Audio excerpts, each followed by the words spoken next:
ქუთაისში ნორვეგიის ტერაქტის დროს დაღუპული თამთა ლიპარტელიანი დაკრძალეს. დაკრძალვის ცერემონიაზე ოჯახისათვის თანადგომის და სამძიმრის გამოსახატად საქართველოს პრეზიდენტი ქუთაისში პირადად ჩავიდა. ანდრია პირველწოდებულის ტაძარში მისულ მიხელ სააკაშვილს თამთა ლიპარტელიანის მამამ თანადგომისა და დახმარებისათვის მადლობა გადაუხადა.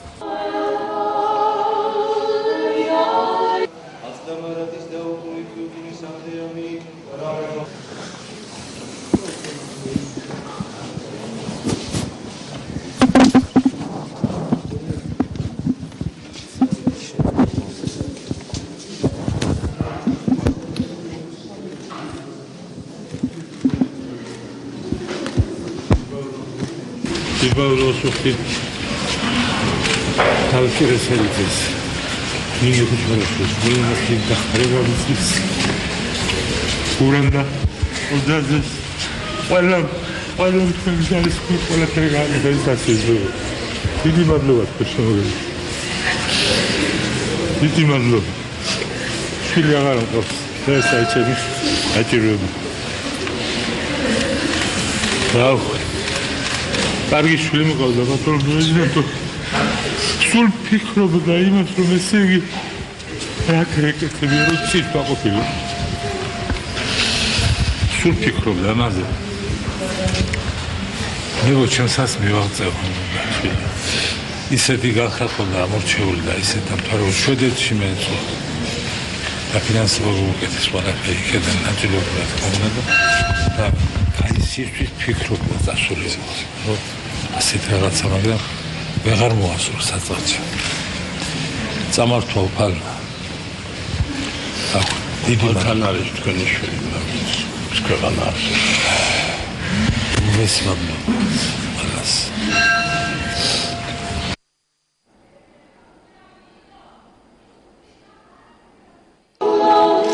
თამთა ლიპარტელიანის დაკრძალვაზე დღეს საქართველოს პრეზიდენტთან ერთად ქუთაისში ნორვეგიის სამეფოს ელჩი და ნორვეგიის საგარეო საქმეთა სამინისტროს წარმომადგენლები ჩავიდნენ. მიხელ სააკაშვილმა ქართველი გოგონას და კუნძულ უტოიაზე ტრაგიკულად დაღუპული ახალგაზრდების ოჯახებს კიდევ ერთხელ მიუსამძიმრა და აღნიშნა, რომ ეს არის დანაშაული, რომლისთვისაც ადეკვატური სასჯელის შეფარდება ძნელია. მიხელ სააკაშვილმა დღეს ტრაგიკულად დაღუპული გოგონას თანატოლებსაც მიმართა.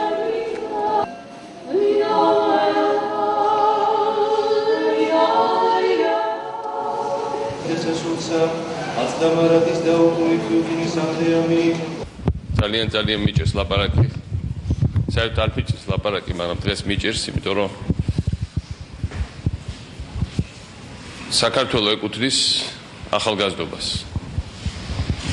და თამთა იყო ერთ-ერთი საუკეთესო ახალგაზრდა, რომელიც ყავდა საქართველოს. ასე რომ რეალურად ჩვენ უბრალოდ არა მხოლოდ ქუთაისის ერთ-ერთ მოქალაქეს, საქართველოს ერთ-ერთ მოქალაქეს გრძალავთ დღეს, არამედ საქართველოს მომავლის, საქართველოს იმედის, საქართველოს დღევანდელობის ძალიან მნიშვნელოვან ნაწილს. და მე ბევრი რაღაცა გავიგე ამ დღეებში თამთაზე. გავიგე როგორ სათუთად ძდიან მშობლები. როგორ ნატრულობდნენ მის გაჩენას, როგორ უვლიდნენ, როგორ ცდილობდნენ მიუხედავად ძალიან გაუსაძლის ყოფისა, ხა მე ყველამ კარგად გამოვიარეთ 90-იან წლები, ბოლო წლები, როგორი რთული იყო ბავშვის გაზრდა, როგორი რთული იყო ოჯახის შენახვა, როგორი რთული იყო განათლების მიცემა, როგორი რთულია დღესაც ბევრი ოჯახისთვის ამ ყველაფრის გაკეთება, მაინც. და ასე სიმწრით გაზრდილი პატარა ვარსკვლავი რეალურად, რომელიც უნდა გასულიყო ცხოვრების დიდ გზაზე და უკვე გადიოდა ცხოვრების დიდ გზაზე, უნდა ესახელებია თავის მშობლები და თავის ქვეყანა, სრულიად აუხსნელი ჯოჯოხეთური ძალის შედეგად ძირშივე ჩამოშორდა ამ გზას და დაკტოვა და დატოვა მისი ოჯახი, მისი მშობლები და მისი ქვეყანა.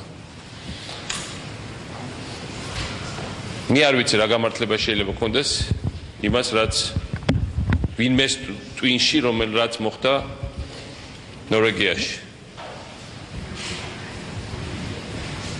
შობლება როცა ის გააციდეს ქვეყანაში, რომელიც ითვლება უსაფრთხო ქვეყანად. ქვეყანაში, რომელიც ითვლება ბევრისთვის საოცრებო ქვეყანად იქ მოხვედრა. მე ნაცხოვრები ვარ ნორვეგიაში და ვიცი, და ნამყოფი ვარ რამდენჯერმე ვიცი.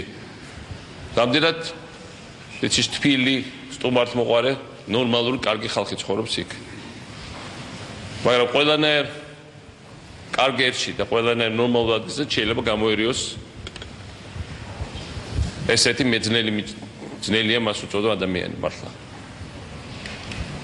ამიტომ ჩვენ გლოვობთ ჩვენ დანაკარგს, მაგრამ ამავე დროს აქ არიან ნორვეგიელები და მინდა უთხრა რომ რა თქმა უნდა ჩვენ განვიცდით იმას რაც მოხდა სხვა ოჯახებთან მიმართებაში, სხვა შეწყვეტილ სიცოცხლებთან მიმართებაში, სხვა ძირშივე ჩაკლულ იმედებთან და კარიერებთან მიმართებაში. მე სანუგეშო ალბათ ბევრი არაფერი მაქვს.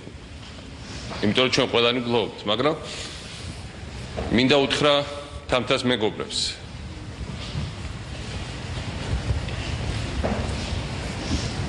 მინდა უთხრა საერთოდ ამ ქალაქის მკვიდრებს, ჩემი საყვარელი ქუთაისის მკვიდრებს. ყველა ჩვენგანს, რომ რა თქმა უნდა ცხოვრება გაგრძელდება. მაგრამ მე მინდა რომ ამ გაგრძელებულ ცხოვრებაში თითოეულ თქვენგანს ახსოვდეთ, რომ ჩვენ გვყავდა ასეთი ლამაზი ნათესავი მეგობარი, თანამემამულე, თანამოქალაქე, რომელსაც ჰქონდა დიდი იმედები და დიდი მოლოდინები. ჰქონდა დიდი განზრახვები. იყო ძალიან მოგზაურებული და ძალიან შრომელი, მაგრამ ამავე დროს სწორედ ასეთი ადამიანები აღწევენ ცხოვრებაში მეც და აუცილებლად მიაღწევდა ძალიან ბევრ რაღაცას. და მინდა უბრალოდ ყველა ჩვენგანს უთხრა, რომ ჩვენი ცხოვრების, შემდგომი ცხოვრების ნაწილად ვაქციოთ ასევე მისი ოცნებები, მისი ჩვენი ქვეყნისადმი სიყვარული, მისი გეგმები და მინდა რომ ჩვენ ის დარჩეს, მან გააგრძელოს ცხოვრება თითოეული ჩვენგანის ცხოვრებაში და სიცოცხლეში. იმიტომ რომ აქ არ არის საუბარი მარტო იმაზე, რომ არ დაგვავიწყდეს. რა თქმა უნდა, არავის არ დაგვავიწყდება, განსაკუთრებით მე არ დამავიწყებ, მაგრამ განსაკუთრებით ყველას ვინც იცნობ და მაგრამ მარტო არ არის საკმარისი, რომ არ დაგვავიწყდეს. უნდა ვიცხოვროთ ასევე მისი ცხოვრებით და მისი ოცნებებით და მისი სიყვარულით.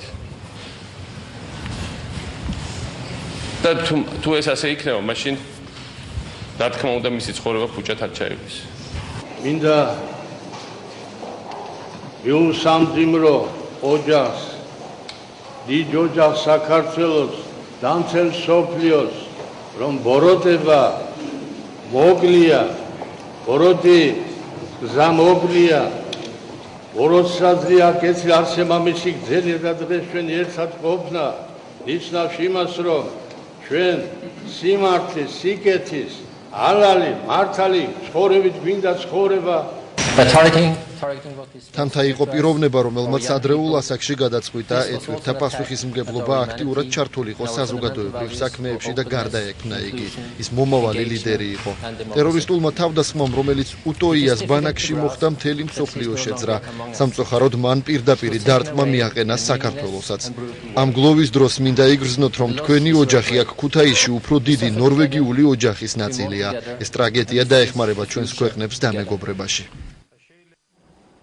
ქუთაისი ნორვეგიის ტერაქტის დროს დაღუპულ გოგონას გლოვობს. ანდრია პირველწოდებულის ტაძართან დილიდან უამრავი ადამიანი შეეკრიბა დაკრძალვამდე ეკლესიაში სამოქალაქო პანაშვიდი გაიმართა, რომელსაც ოჯახის ახლობლებთან და ნათესავებთან ერთად ნორვეგიელი დიპლომატებიც დაესწრნენ. გლოვა ოსლოშიც ქვეყანაში დღეს ტერაქტის ყველაზე პატარა მსხვერპლი 14 წლის შარიდინ ბონი დაასაფლავეს. დილიდან ხალხმრავლობა იყო ქუთაისში ანდრია პირველწოდებულის ტაძართან. ოჯახის წევრები, მეგობრები, მთელი ქალაქი და ქუთაისის სტუმრები თამთა ლიპარტელიანს გამოემშვიდობდნენ. ნორვეგიის კუნძულ უტოიაზე ტრაგიკულად დაღუპული გოგონა ქუთაისში დღეს დაკრძალეს. გაუსაძრისია თითოეული ჩვენთაგანისათვის დღევანდელი დღე ეს წუთები. მოვიყვანეთ ტაძარში ამ წმინდა ადგილზე. მისი სული ალბათ ზეცად არის. სამწუხაროა რომ ასეთი შვილი შეეწირა ტერორიზმს. ნათი იყო გამორჩეული ახალი თაობის ღირსეული წარმომადგენელი. მე შევთხოვ მაღალ ღმერთს რომ ჩვენი სულიერი შვილი თამთამ დაამკვიდროს უფალმა იქ სადაც მართალი განისვენებენ და წმინდა ეკლესია ილოცეს მისი სულის მე მინდა მიუსამდრო არა მარტო მათ ოჯახს ახლობლებს სულიერ საქართველოს. გოგონას დაკრძალვას ნორვეგიელი დიპლომატებიც, ნორვეგიის სამეფო საგარეო საქმეთა მინისტრის პოლიტიკური მრჩეველი და საქართველოში ნორვეგიის ელჩიც დაესწრნენ. კუნძულ უტოიაზე დატრიალებული ტრაგედიის შედეგად საქართველოს მოქალაქის დაღუპვის გამო ნორვეგიული მხარე ღრმა მწუხარებას და თანაგრძნობას გამოხატავს. ის რაც მოხდა არის უდიდესი ტრაგედია ნორვეგიისთვის, თუმცა ეს ასევე არის უდიდესი ტრაგედია საქართველოსთვისაც. ამ ძიმე დროს მინდა გამოვხატო ჩვენი უღრმესი მწუხარება და თანადგომა. ჩვენ მივდივართ ქუთაისში, რათა პატივი მივაგოთ თამთა ლიპარტელიანის ხსოვნას. ეს ნორვეგიისთვის და საქართველოსთვის დიდი მწუხარების დღეა. თამთა ლიპარტელიანის ცხედარი 2 დღის წინ ოსლოდან სპეციალური რეისით ჩამოასვენეს. ცხედრის გადმოსვენების ხარჯები მთლიანად ნორვეგიულმა მხარემ დაფარა. ლიპარტელიანი 22 ივლისს კუნძულ უტოიაზე თავდასხმისას დაიღუპა, სადაც 32 წლის ანდრეს ბრეივიკმა 84 ადამიანი მოკლა. 21 წლის თამთა ლიპარტელიანთან ერთად ნორვეგიაში იმყოფებოდა მისი მეგობარი ნათია ჩხეტიანიც, რომელიც სიკვდილს გადაურჩა. მე ბედნიერი ვარ, რომ ჩემი ცხოვრების რაღაც მონაკვეთსა მომქონდა საშუალება თამთასნაირი ადამიანის გვერდით მეცხოვრა და ვიყავ მისი მეგობარი. ახლა უფრო მეტად მინდა სიცოცხლე, რომ გავაკეთო რაღაც თუნდაც თამთას მშობლებისთვის, თუნდაც ჩემი მეგობრის სახელით, იმისთვის რომ მისი სახელი დარჩეს ისტორიას. ნორვეგიაში გლოვა გრძელდება. ქვეყანაში უტოიას ტერაქტის ყველაზე პატარა მსხვერპლი 14 წლის შარიდინ ბონი დაკრძალეს. სამგლოვიარო ცერემონიას პრემიერ-მინისტრი დაესწრო. იენ სტოლტენბერგმა დაღუპულის ოჯახის წევრებს მიუსამძიმნა და მათ თანადგომას დაპირდა.